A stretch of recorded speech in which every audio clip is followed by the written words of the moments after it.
sampai penjelasan ibadah, Pak. Ibadah yang mengupayakan diri, membina diri yang itu. Oke, good.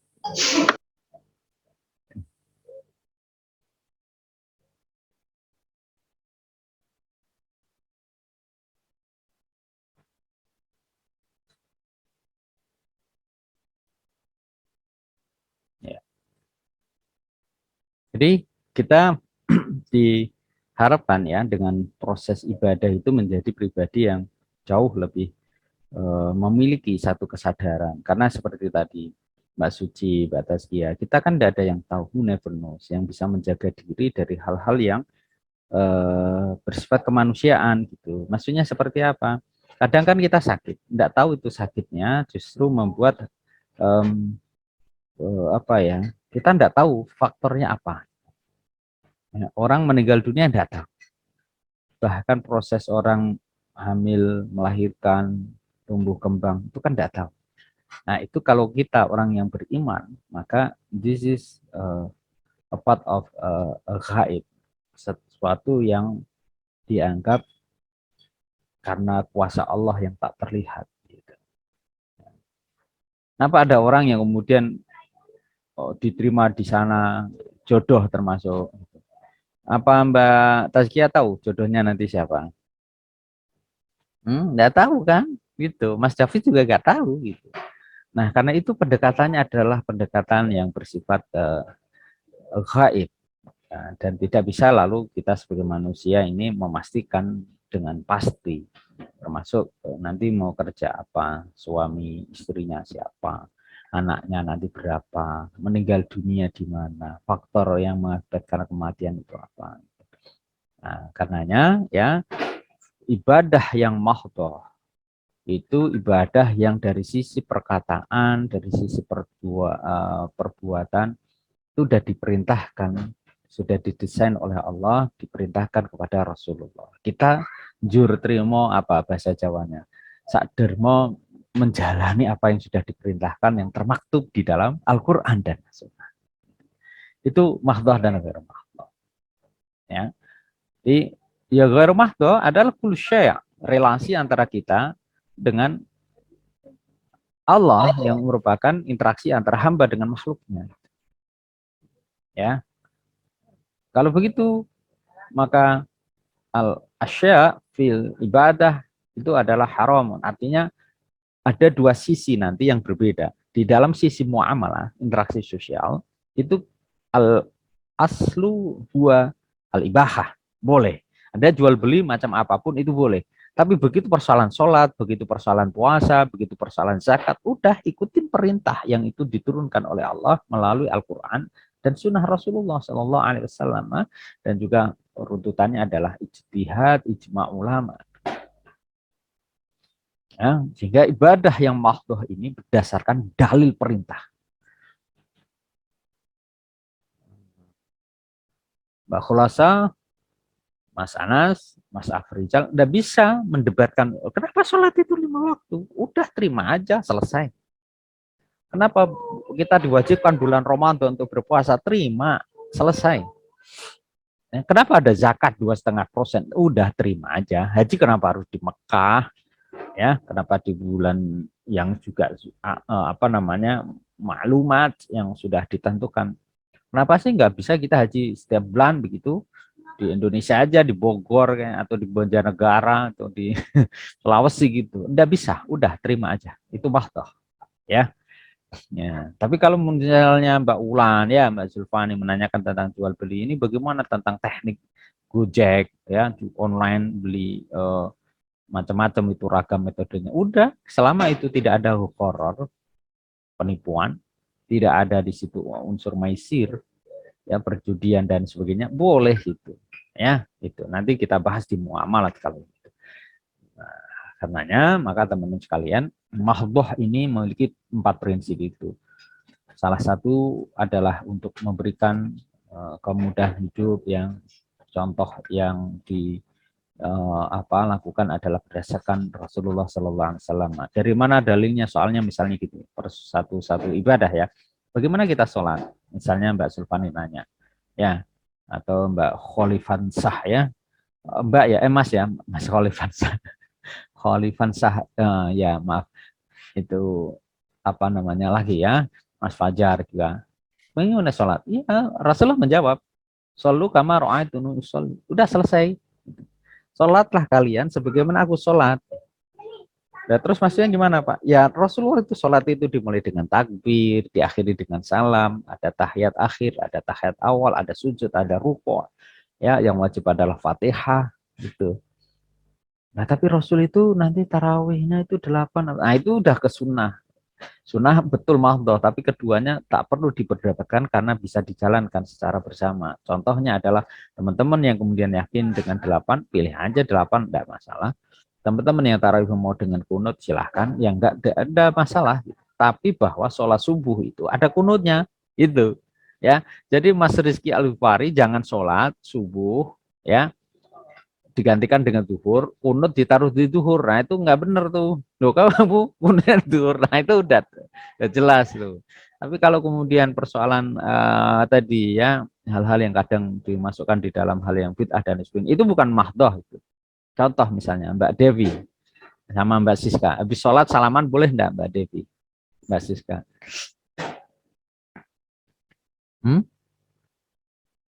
Ayo, Mbak Sabila, Mbak Siska, sholat di sampingnya Mbak Devi ya, sama Mbak Sabila kanan kiri. Habis salat, assalamualaikum, assalamualaikum, lalu salaman boleh enggak Mbak Sabila? Boleh, Pak. Boleh. Kan muhrim. Hah? Kan sesama muhrim. Ya bukan jawabannya muhrim, masa jenengan ada di soft laki-laki ya. Paling cantik sendiri dong nanti. Ya, tetapi begini konteksnya itu ada yang mengatakan bahwa habis sholat tidak boleh itu salaman karena itu tidak dilakukan oleh Rasulullah gitu. Ya, maksud konteksnya begitu. Jadi bukan karena muhrim sesama muhrim ya kan enggak apa ya enggak kebayang juga ya Mbak Sabila sholat di masjid kampus begitu yang kapasitas 4.000 jenengan ada di soft tengah-tengah laki-laki habis sholat salaman ya enggak ya. Ini kita ingin menjelaskan tadi masalah oh ya keren main sana enggak ya. Jadi kalau kemudian memahami dengan mahdhah ya begitu selesai ibadah itu udah selesai sholat begitu dia yuftahu bitakbiratul ihram, dia dibuka dengan takbiratul ihram, ditutup dengan salam, maka setelah itu selesai sholat. Di luar sholat Mbak Sabila, Mbak Devia Alfiani boleh melakukan hal-hal yang lain. Mbak Eva Mustaqim habis sholat nelpon, boleh enggak Mbak Regio lalu jawab itu? Boleh kan? Boleh itu. Nelpon aja boleh, apalagi misalnya Mas Imam ya habis sholat keburu ke toilet itu. Boleh nggak langsung lari terbirit-birit ke toilet? Boleh kan? Boleh. Gitu. Ke toilet aja boleh, masa salaman enggak boleh? Nerima telepon juga boleh. Nah, dulu itu apa dilakukan oleh Rasulullah? Enggak juga kan? Mbak Eva pegang HP, terus langsung ada telepon tadi waktu mau salam terakhir ada telepon dari ibunya. Ya, habis sholat langsung diterima enggak Mbak Eva? Mbak Regio? Diterima kan? Oke. Lalu itu dilakukan enggak di masa Rasulullah? Mbak Regio? Enggak kan? Para sahabat Umar bin Khattab enggak kebayang ya habis sholat assalamualaikum dapat apa namanya telepon ya dari Ali bin Abi Thalib. Wah ini musuh sudah mendekat, tolong disiapkan umat Islam. Kan enggak ada juga. Nah artinya karena teman-teman ya di Fakultas Hukum dan kita berbicara tentang fikih ibadah, kadang kita tidak perlu kemudian untuk so serius dan kemudian terpecah di dalam apa namanya sisi-sisi keumatan Islam itu menjadi terbelah sedemikian rupa karena persoalan yang dibid'ah-bid'ahkan dan kadang reasoningnya itu unlogic, tidak apa ya tidak fair begitu comparatively dengan ini tidak boleh sedangkan itu tetap dilakukan ya Orang juga dulu nggak pakai speaker di masjid, itu kenapa tidak dibid'ahkan gitu ya. Dulu kita nggak ada perkuliahan gitu. Kuliah kenapa tidak dipersoalkan kan begitu. Dulu adanya kan semacam halakoh begitu dan seterusnya. Jadi teman-teman, ketika kita memahami tentang sisi mahdhah dan tidak, kita melihat pada sisi betapa yang mahdhah itu sesuatu yang diperintahkan oleh Allah, dijalankan dengan ketentuan yang sudah ditentukan oleh Allah, kita tinggal ngejalani. Tadi kalau persoalan muamalah itu di luar fi kharijil mahdhah itu tidak ada masalah. Oke, sampai di situ. Sebelum saya lanjutkan lagi, ada yang perlu di-sharingkan? Silakan. Enggak?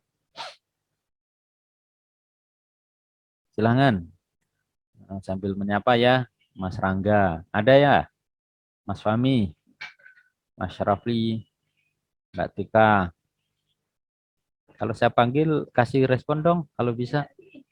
Mbak Lutfiani. Ya, Pak. Hadir, bagus. Mbak Tika. Biar saya tahu kalau memang lagi di depan ini ya.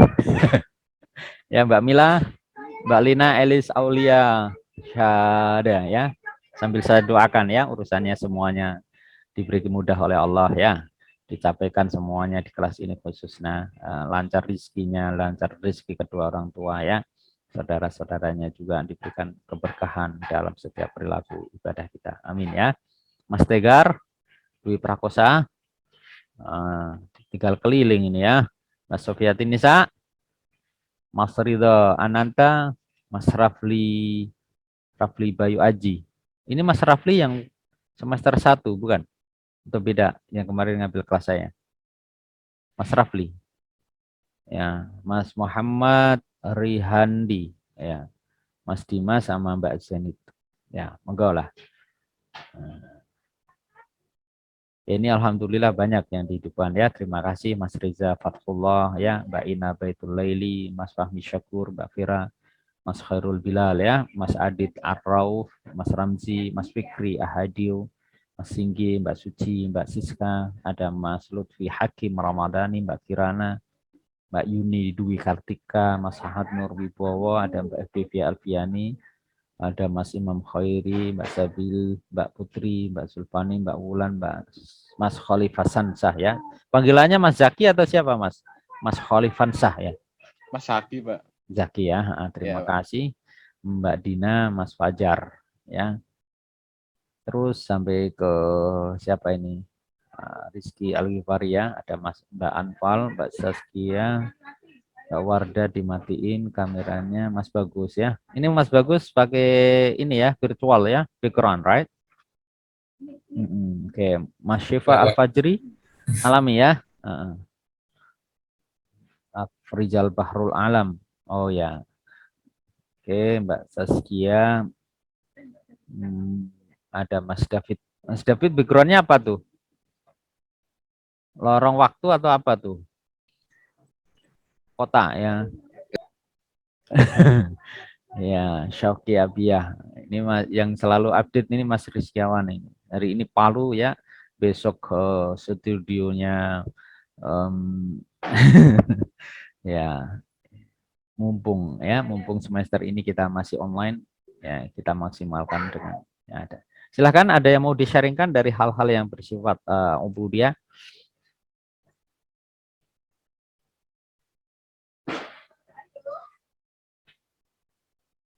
Ada. Oke, kita lanjutkan lagi ya. Ya, Pak. Ya, silahkan. Apabila ada suatu aliran yang mengatakan bahwa suatu ajaran itu bid'ah, apakah aliran itu salah, Pak? Ya, karena dia menyalahkan yang lain. Kalau kemudian seperti ini, jenengan makan, saya kasihkan contoh, makan kepiting boleh enggak? Boleh, Pak. Kenapa? Karena menurut penelitian kepiting itu tidak hidup di dua alam. Kalau di darat mereka tidak bertahan lama. Kalau ada orang yang mengatakan dan dia bermadhab bahwa kepiting tetap tidak boleh, gimana? Kalau saya nggak berani ikut campur, Pak. Kalau dia meyakini itu benar, ya Oke. saya Seperti menghargai. seperti itu juga ketika jenengan yang kemudian mengatakan bahwa itu bukan bid'ah, lalu Anda kita dikatakan bid'ah, kira-kira gimana? Nih, Bagaimana, Pak? Boleh diulang pertanyaannya? contoh, sampean suka kepiting dan hukumnya boleh. Tapi ada orang lain yang mengatakan kepiting itu haram dan tidak boleh dimakan. Cuek saja, Pak. Menurut saya itu Nah, benar. nah, sebagaimana juga persoalan Anda kita ini sholat, ya, habis itu salaman. Lalu dikatakan, oh Anda ini aliran bid'ah aja. Oh, itu tidak dilakukan di masa Rasul. Kira-kira kita gimana? Ya, dibiarkan Nah, saja, Pak. oke. Kira Nah, itulah kenapa kemudian seringkali terjadi yang karena kurangnya ilmu, karena fanatisme mazhab yang terlalu, bahkan intoleransi terhadap satu bentuk keyakinan yang lain, membuat perpecahan. Dan itu suka itu. Orang di luar Islam itu sangat suka sekali. Kita ini Indonesia, dari kesejarahan itu Islam bisa muncul dari Aceh, bisa muncul awal dari penyebaran Islam di Gujarat. Memang ada yang mendeteksi bahwa pola-pola itu kecampuran Hindu-Buddha dan lain sebagainya. Ya, Islam masuk di Indonesia, di Nusantara. Pertanyaannya adalah, ketika Islam yang beragam di Indonesia, ya, orang di luar Islam itu kan banyak melakukan satu proses pemecahan secara tidak langsung. Dan fikih-fikih kita yang selama ini di Indonesia itu cenderung dipakai untuk mengatakan Anda ini berbeda. Anda kunut. Enggak. Anda bukan kelompok saya. Padahal kunut, ya Mas Bilal ya, menurut jenengan wajib atau sunnah? wajib menurut saya, Pak. Karena udah terbiasa, Pak. Oh, itu juga agak beda. Contoh misalnya, puasa Senin Kemis wajib atau sunnah? Itu sunnah, Pak. Bagi yang sudah biasa wajib. Enggak, Pak. Hukumnya tetap tetap sunnah. Sunnah. Kunut ya diruntut di mazhab itu ndak ada yang mewajibkan. Buktinya dari mana? Oke, misalnya yang berpandangan sholat subuh pakai kunut. Kalau misalnya masalah haminte pakai kunut lalu hari itu lupa ya karena mikirin tugas atau mikirin Mbak Gustiar, mikirin tugas maksudnya satu kelompok sama Mbak Gustiar, ya lupa ndak pakai kunut. Kira-kira apa yang dilakukan oleh masalah hamin apa Mas misalnya? Lupa kunut. Lalu setelah itu diganti dengan apa? Sujud?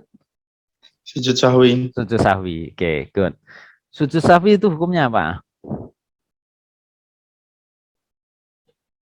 Kurang paham saya, Pak. Ya, hukumnya sunnah. Jadi kunut itu kalau lupa karena dia sunnah, ya disunahkan untuk berganti dengan sujud sahwi. Sujud sahwi itu sunnah.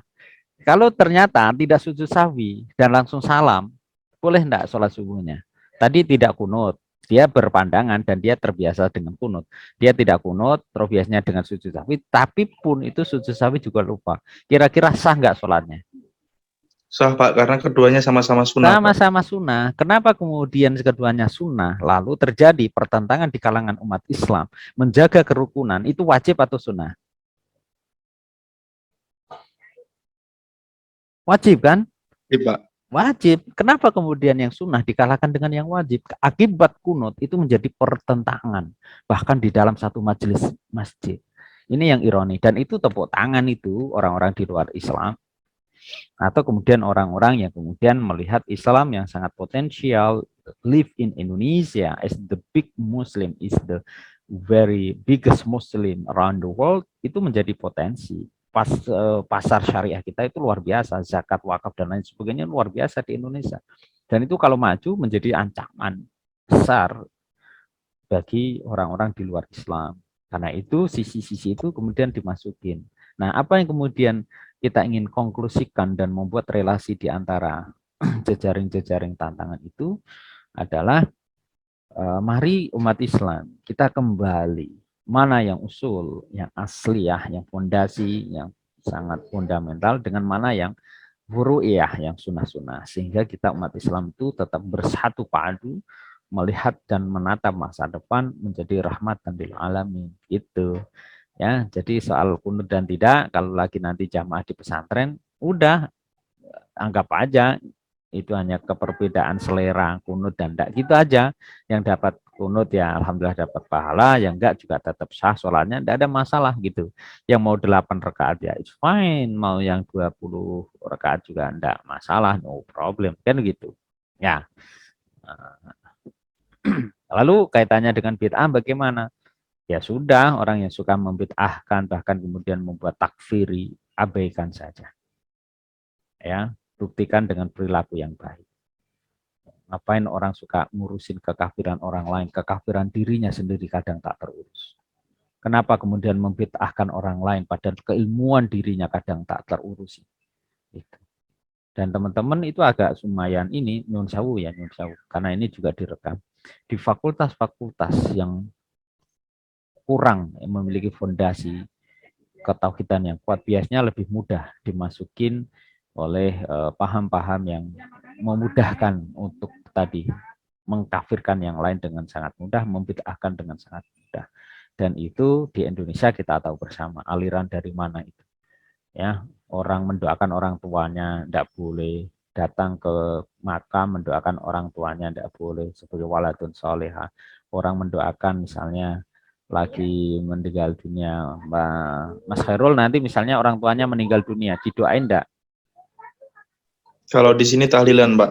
Tahlilan kan? Oke. Saya ingin mengatakan bahwa supaya tak terjebak dengan tahlilan, didoain kan di dalam rentang waktu. Ya, saya sederhananya begini. Ada yang kemudian meninggal dunia, itu malamnya nggak ada doa. Karena dianggap bid'ah. Lalu ya udah hening gitu aja. Saya ingin mengatakan kalau orang tuanya meninggal, lalu anak-anaknya malam itu berdoa bersama, bahkan kemudian tetangganya ingin merasakan kedukaan itu lalu hadir di rumah itu turut mendoakan, kira-kira baik atau enggak? Baik kan? Tapi itulah kenapa kemudian kalau ada yang memilih untuk tidak melakukan tahlilan atau doa bersama, ya enggak masalah. Tapi seringnya kemudian orang justru aliran tertentu atau paham tertentu mengatakan itu adalah sebuah kesyirikan. Itu kan luar biasa. Yang dibaca, coba Mbak Anfal, ya Mas Bagus, mal ma'ana tahlil. Kalimah tahlil itu apa? Ini masuk ke tauhid ya. Nanti karena ibadah itu dengan syariah, akidah itu kan satu kesatuan. Mas Bagus, tahlil itu maknanya apa?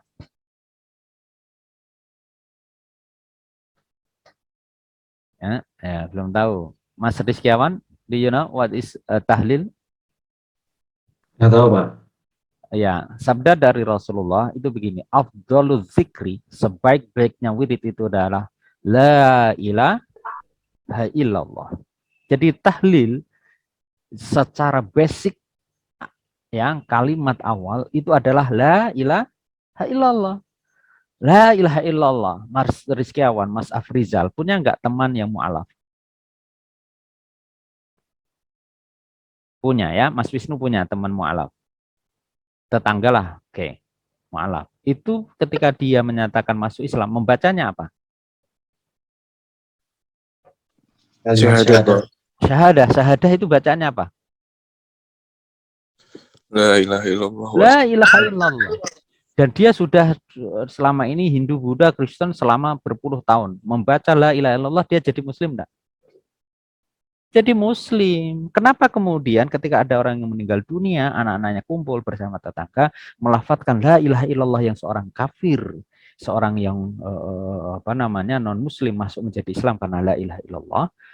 Tapi ini ada keluarga yang mendoakan yang sadis juga dinyatakan kafir, dan kafir itu adalah orang di luar Islam. Ngeri kan? Gitu loh Mas Khairul Bilal.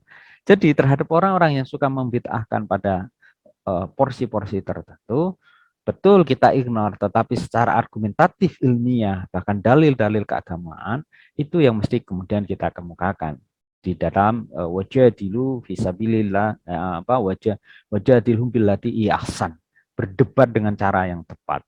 Kira-kira konteksnya di situ, ya, sehingga jangan sampai Sekali lagi karena teman-teman ada di Fakultas Hukum ya dan memiliki satu bentuk pandangan worldview yang maju ke depan, kita ini tidak diciptakan oleh Allah suka memecah-mecah. Bahkan yang pecah saja kemudian kita dihadirkan untuk merukunkan mereka.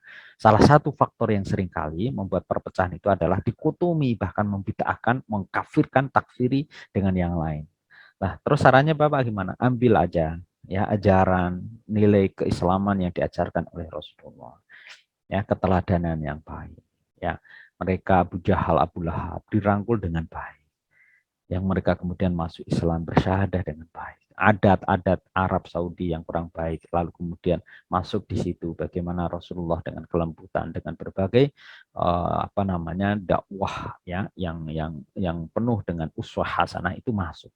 Nah, kita ini umat Islam mestinya di Indonesia mendakwahkan Islam sebagai satu tatanan ajaran yang anggun, yang bersih gitu. Nah, itu teman-teman Fakultas Hukum punya kontribusi gitu. Orangnya smart ya, orangnya penuh dengan eleganitas gitu ya.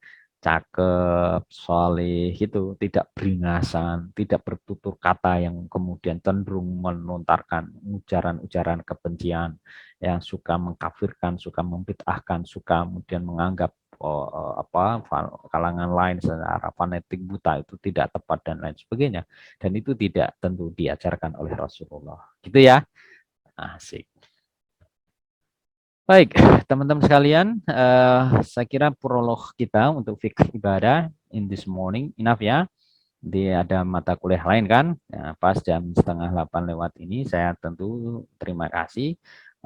Mudah-mudahan besok kita bisa mengkaji dengan lebih tajam lagi. Dan tadi ada tamu, saya mohon maaf agak menunggu sejenak, dan juga teman-teman ini nyuwun sewu, habis ini ada kuliah lagi enggak? Ada? Ada, Pak. Ya. Ada, Pak. Ya, saya tadi mau mengkodok nambahin tapi kan ada kuliah lain, ya anggap aja tadi istirahat ya. Baik, yang belum absen silakan absen. Sejak awal saya ingatkan di perkuliahan kita teman-teman sekalian, nilai itu bagian yang kemudian menjadi keharusan amanah yang harus saya tunaikan, dan salah satunya adalah bila teman-teman nanti ada absen silahkan absen, bila kemudian di sistem ya, di UTS ataupun di UAS. Bagi yang semester kemarin sudah memahami metode yang kita terapkan, meresum lalu materi seperti sekarang nanti dikumpulkan sebelum UTS, itu ada 3 yang diresum waktu saya sharekan ke Mas Bilal ya nanti di grup untuk channel di videonya. Nanti tinggal meresum apakah itu 3 atau sampai 5 halaman, nanti dikumpulkan 3 materi itu menjadi pengganti UTS ya. Nanti pasca UTS nanti ada resum lagi, itu menjadi tugas akhir, dan UASnya nanti ada ujian. Selama itu insya Allah dijalani teman-teman dengan baik, kuliah absen tolong jangan juga kurang dari tidak lebih dari 4, insya Allah lah nanti nilainya juga akan baik gitu ya. Terima kasih. Insya Allah Senin depan, karena hari ini dan kemarin kita sudah melalui 2 kali Zoom, mungkin Senin depan nanti kemungkinan kita pakai video ya, nanti itu yang diresum, dan teman-teman jangan lupa saat meresum tetap absen sesuai jadwalnya gitu ya. Terima kasih. Kita tutup dengan bacaan hamdalah. Alhamdulillahirrahmanirrahim. Ya. Nanti dari materi video yang belum jelas bisa ditanyakan saat kita ketemu di Zoom, insya Allah in Februari, March ya, di bulan Maret awal. Assalamualaikum warahmatullahi wabarakatuh. Waalaikumsalam warahmatullahi wabarakatuh. Terima kasih Bapak. Ya, makasih ya. Ya, assalamualaikum. Waalaikumsalam. Waalaikumsalam.